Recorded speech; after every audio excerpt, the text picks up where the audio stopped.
Qalampir munchoq oshqozonda dam bo'lishini ketkazib, ovqat hazm bo'lishini yaxshilaydi, immunitetni oshiradi, infeksiyalar bilan kurashadi, milk qonashini, og'izdan badbo'y hid kelishini davolaydi.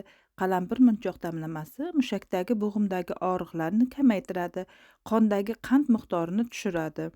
Uyqudan oldin ichilgan qalampir munchoq uyquni yaxshilaydi, bosh miyani dam oldiradi, jigarni har xil zararlardan tozalaydi, nafas yo'llarini ochadi, balg'amni yumshatib, chiqishini yaxshilaydi, shamollashga shifo, teri xususiyatlarini yaxshilaydi, toshmalarni ketkazadi, tanaga quvvat berib, organizmni yoshartiradi.